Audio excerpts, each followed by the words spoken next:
Salve galera, sejam todos bem-vindos ao CAS Basquete. Como vocês sabem, aqui o basquete não para, mano. O basquete não para, né? E mais uma vez, mais um vídeo, jogo 7.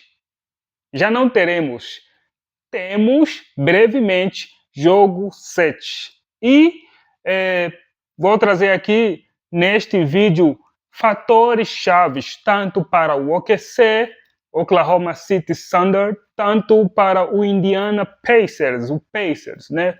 Pessoal, vamos pensar no seguinte, né? O OKC não consegue ter aqueles ataques rápidos ou aqueles contra-ataques, né? Fast breaks, se não forçar turnovers para o Indiana Pacers.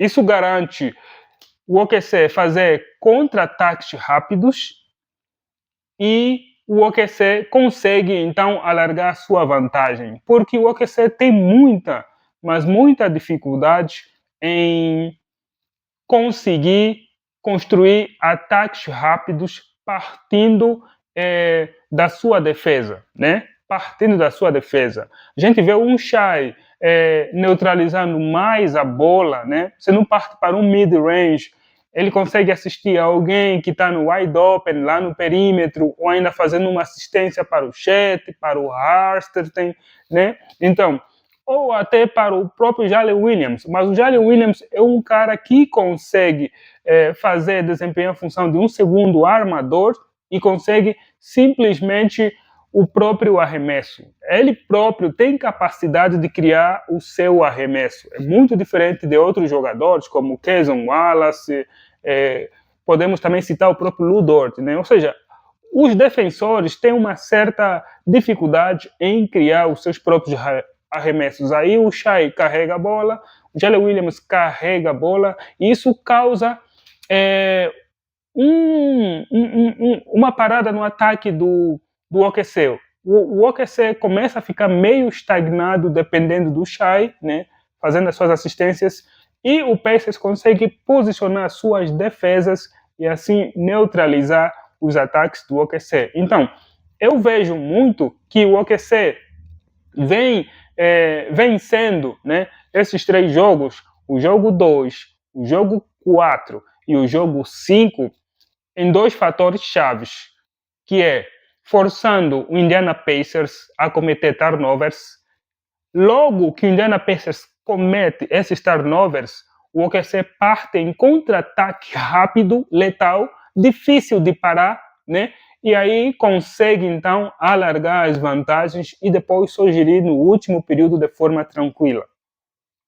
Outro detalhe também que o OKC consegue, com muita facilidade, vencer é quando os seus bancos conseguem contribuir, né, na média ou acima da média. A gente viu isso no jogo 2. No jogo 2, Alex Caruso explodiu praticamente com 20 pontos e 4 roubos de bola, né? Olha aí. Quem também explodiu nesse jogo 2 que garantiu a vitória do OKC? Aaron Wiggs. Lembra daquele vídeo que eu fiz em que o Aaron Wiggs praticamente explorou a ala direita do Pacers, que agora consertaram, né? Por isso é que ele não está conseguindo mais fazendo aqueles arremessos aí de 3 pontos. Por quê? Porque o Indiana Pacers consertou essa lacuna que estava deixando na ala direita.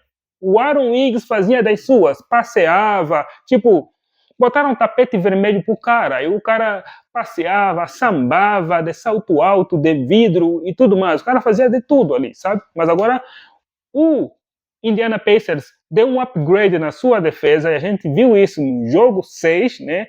Foi para um outro nível e dificultou bastante os arremessadores do OKC. Então, o OKC venceu o jogo 2 com a máxima contribuição dos bancos. Foram 48 pontos do banco, vindo do banco.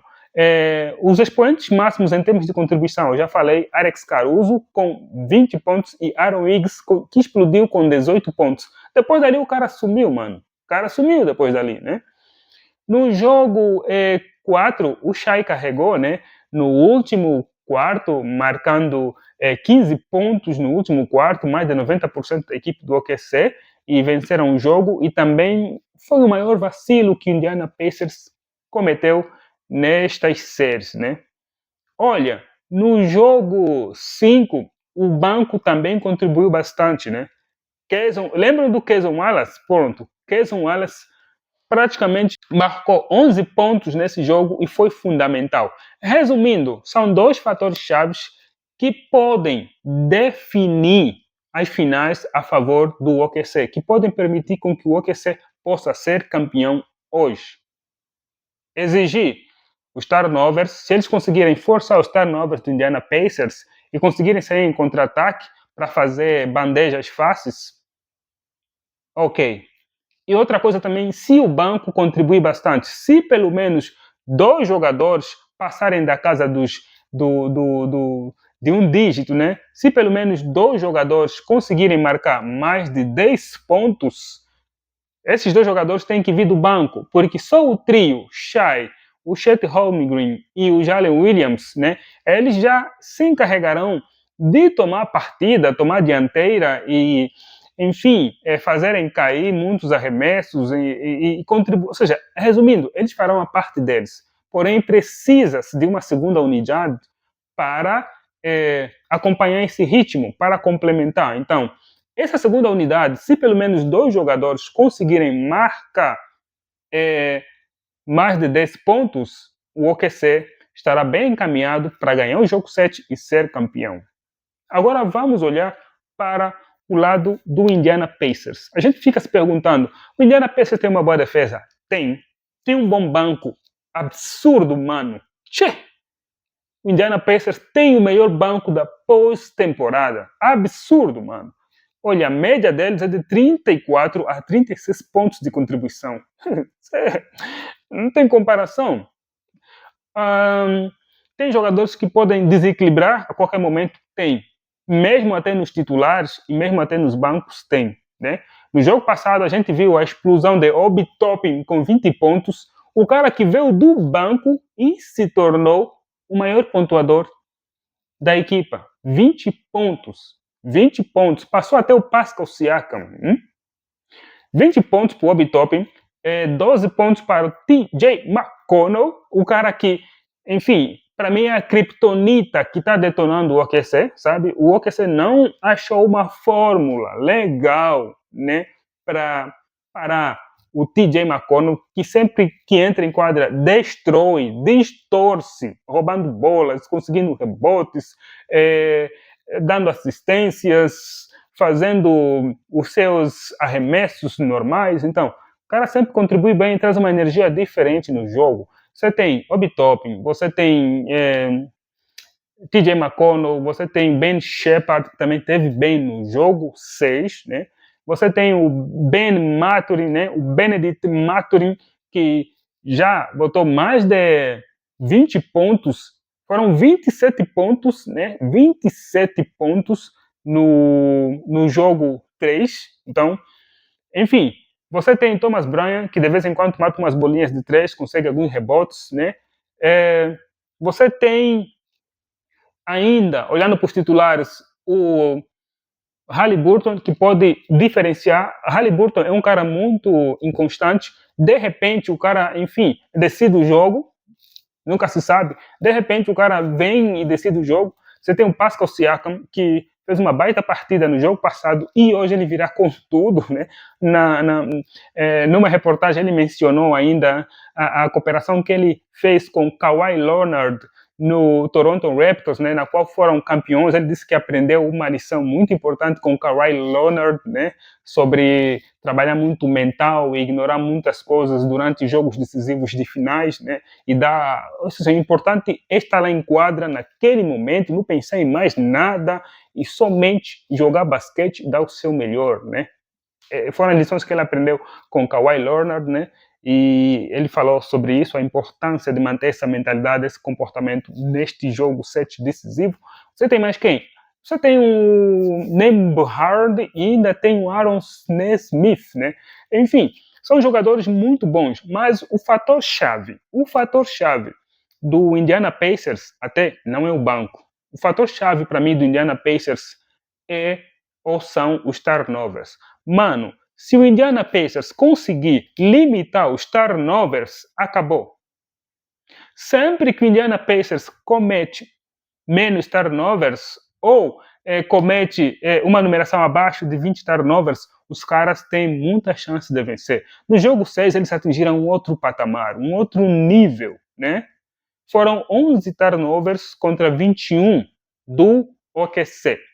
No jogo 1, eles cometeram 25 turnovers e o OKC só cometeu 7 turnovers. Então, eles perderam praticamente com aquele golpe milagroso. Eu chamo um golpe, porque o OKC liderou o jogo todo e foi perder logo no final, né? Então, foi um golpe, enfim, um banho de água fria para o OKC, né?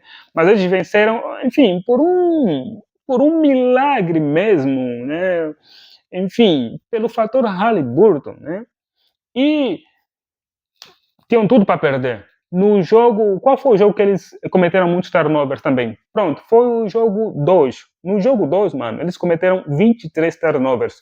Esses 23 turnovers resultaram em quantos pontos para o OKC? Resultaram em 32 pontos para o OKC. Oh, não tinham como vencer esse jogo, mano. Depois o banco do OKC veio com tudo ainda, contribuindo 48 pontos, se junta 32 pontos só de turnovers, mais 48 pontos da contribuição do banco do OKC. E ainda você tem Jalen Williams, com a contribuição absurda que ele tem feito nesses jogos. E ainda tem o Shai também, com outra contribuição absurda que ele fez. Foram 34 pontos do Shai. Não tem como, mano. Não tem como vencer esse jogo, né? Então, resumindo, se o Indiana Pacers conseguir limitar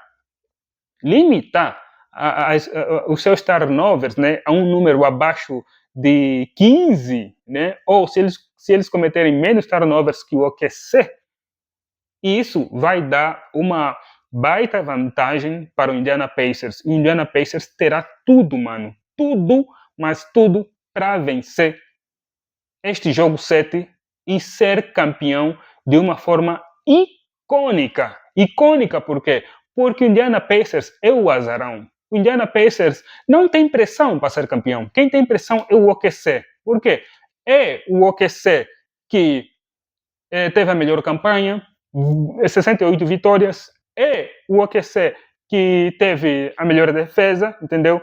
É o OKC que sempre, desde a pré-temporada, o início da temporada, ao longo da temporada e até a pós-temporada, ele é o candidato máximo para ser campeão. Sempre foi o OKC. Então, a pressão, mano, tá do lado do OKC, não do lado do Indiana Pacers, entende? Então, o Pacers vai encontrar no jogo 7 um Paycom Center, mano, lotado, barulhento como nunca. Jalen Williams, o Shai disse que hoje vai zerar todo o seu tanque. Shai disse que hoje vai zerar todo o seu tanque em quadra. Caruso disse que hoje vai fazer o jogo da vida dele. E Jalen Williams simplesmente disse que será um monstro na partida, né? Ele vai fazer algo que nunca fez, né? Vai ter uma performance que nunca fez.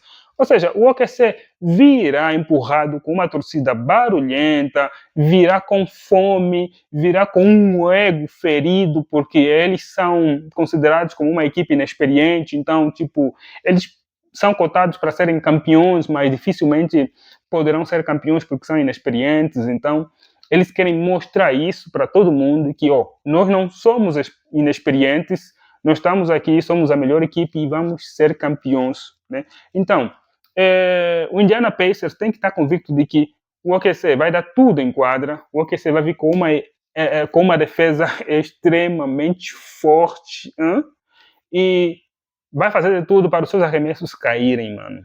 E esse trio, Jalen Williams, o Chet Holmgren e o Shai estarão muito mais tempo em quadra hoje. O máximo que o Shai esteve em quadra foram 42 minutos. Mas o Shai parece que hoje virá para 50 minutos, mano.